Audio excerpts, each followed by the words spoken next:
It was Wednesday, May 15th, 2024 at the Family Feud studios in Atlanta. Steve Harvey was backstage reviewing questions when his producer rushed over with urgent news. A contestant's file had just flagged something unusual. A man named David Chen, 67 years old, had submitted an application with a note that simply read, "I'm meeting my daughter for the first time in 42 years today." Steve stopped what he was doing. 42 years. That wasn't a typo. That wasn't a miscommunication. A father and daughter, separated by 4 decades, were both here, right now, at Family Feud. And neither of them knew the other was coming. David Chen had been adopted as a baby.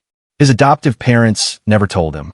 He grew up in San Francisco without knowing that somewhere in the world, a woman had given him up at birth. He didn't find out until he was 25 years old. By then, he was angry. Angry at being lied to. Angry at his biological mother for abandoning him. Angry at a situation he couldn't control. For 42 years, he carried that anger. He got married, had 2 kids, built a successful career as an architect. But there was always this hollow place inside him. This question he couldn't answer.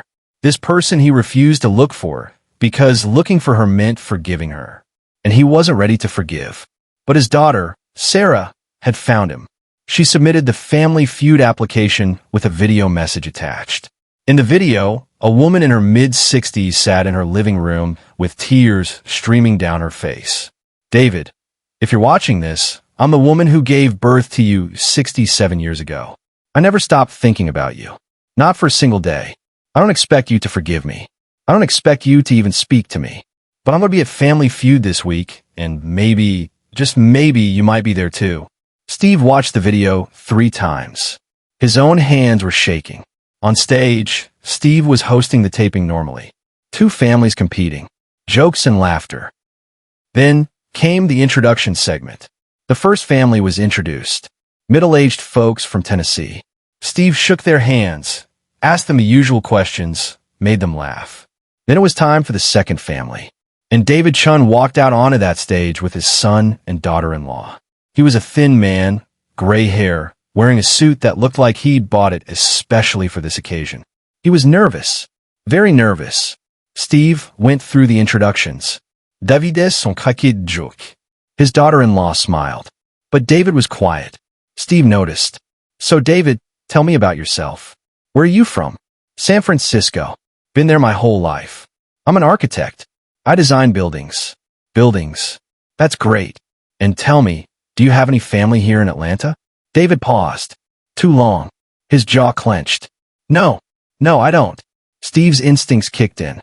There was something underneath that answer. Something real. "Well, we're glad you're here. Let's get you up on that board and see if we can win some money for your family." The game started normally. The Tennessee family answered first. They got good points. Then it was David's family's turn. David stepped up to the podium. His hands were trembling slightly as he gripped the edges. The question was simple. Name something you do to feel close to your family. David's answer came out barely above a whisper. "Look at old photographs." The audience gave a polite reaction. It was a sweet answer, but not particularly unusual. What nobody knew was that David had no photographs with his birth mother. He had never even seen a picture of her until 2 weeks ago when he received the video application from his producer. The game continued. The families traded answers back and forth. The Tennessee family was winning. Then something unexpected happened. The game went into sudden death. Both families tied. They would need one final question to determine the winner. Steve looked at his card. The question was almost too perfect. Almost like fate. Name something you regret not doing sooner. David stepped up to the podium. His face had gone pale. The Tennessee family went first. The father answered, "Travel. We should have traveled more when the kids were young." Good answer.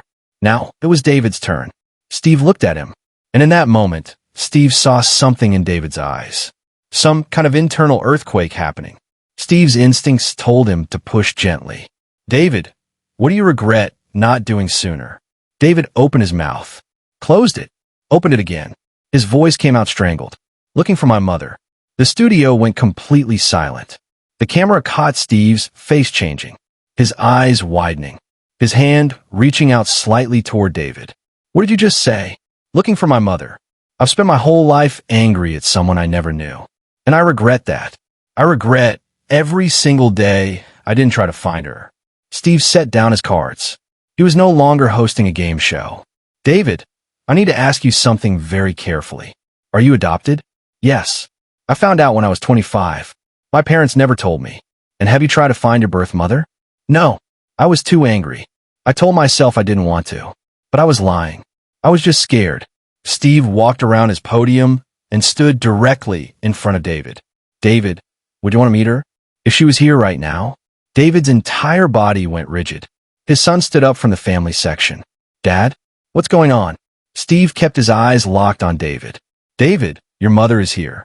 She's been here the whole time. She's in the audience. For a moment, David couldn't breathe.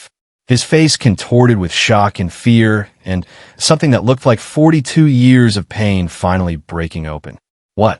Your birth mother submitted an application to be on the show. She sent us a video. She's been sitting right there the whole time, watching you play this game. Steve pointed to a woman sitting in the third row, center section. She was in her mid-60s, tears already pouring down her face. Her name was Margaret. She had given up a baby boy 42 years ago and had never stopped wondering what he became. David turned and looked at the audience. For a long moment, he didn't see her. Then he did.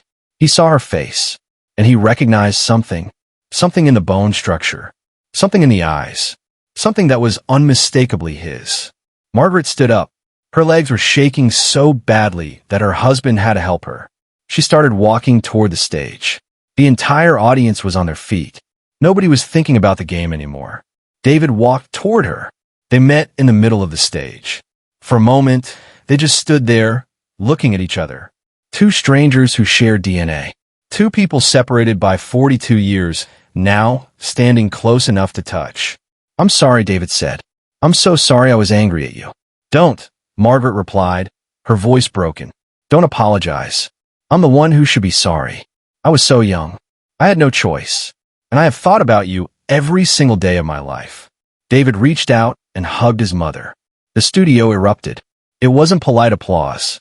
It was cathartic. People were screaming, crying, standing. One woman in the audience was so moved she had to be supported by her husband. Steve was crying too. He walked over and put his arm around both of them. This is the most beautiful thing I have ever seen on this stage, Steve said into his microphone. Margaret and David held each other for what felt like forever. David's son came down from the family section and embraced them both. Then David's daughter-in-law. Then the Tennessee family left their podium and joined the embrace. The entire studio became one moment of human connection. When they finally separated, Steve guided them backstage where they could talk privately. The game was forgotten. The episode was essentially over. Nothing mattered except that a father and daughter, separated by 42 years, were finally together. Backstage, Margaret and David talked for hours. She told him about giving birth to him. She told him about the agency that took him away. She told him about the years she spent wondering if he was okay, if he was happy, if he ever thought about her. David told her about his life, his accomplishments, his family, his anger. But most importantly, he told her about the hole in his heart that he now understood was her absence.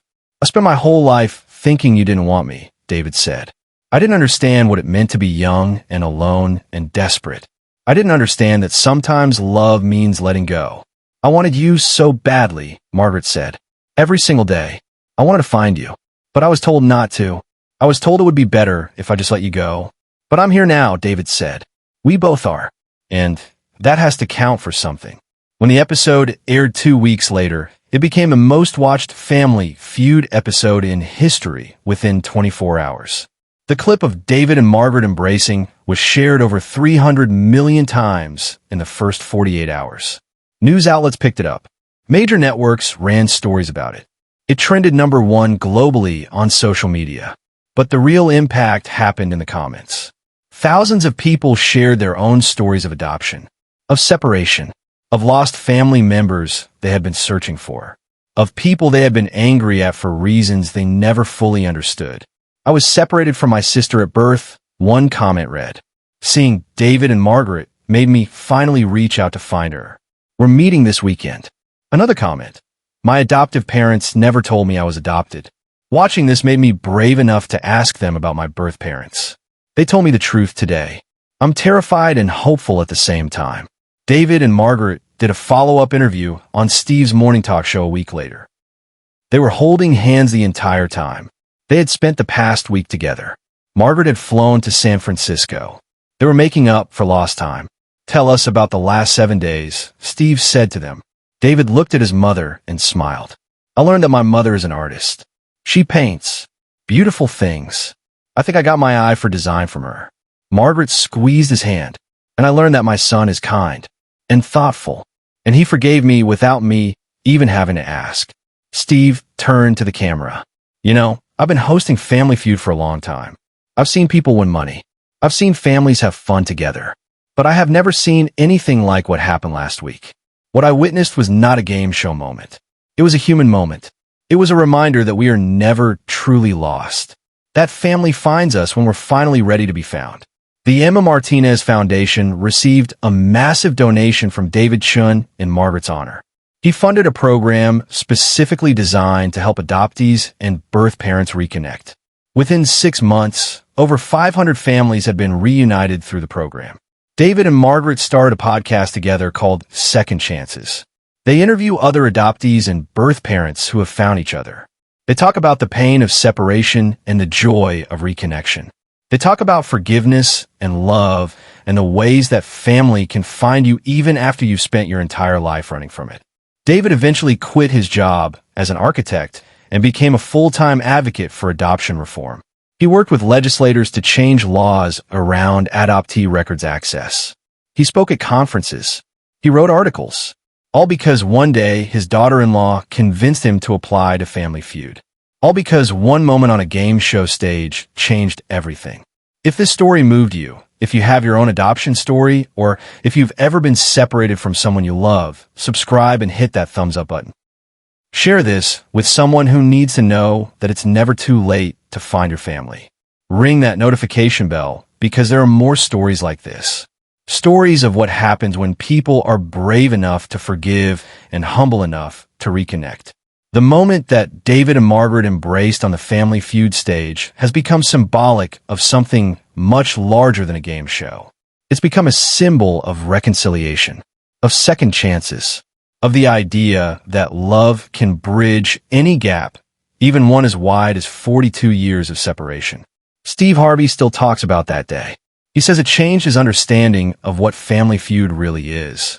Not a game about families competing against each other, but a show about families finding each other, about people connecting in ways they never expected.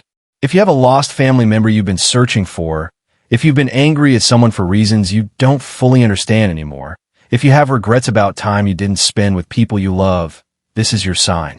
Do it now. Make the call. Send a message.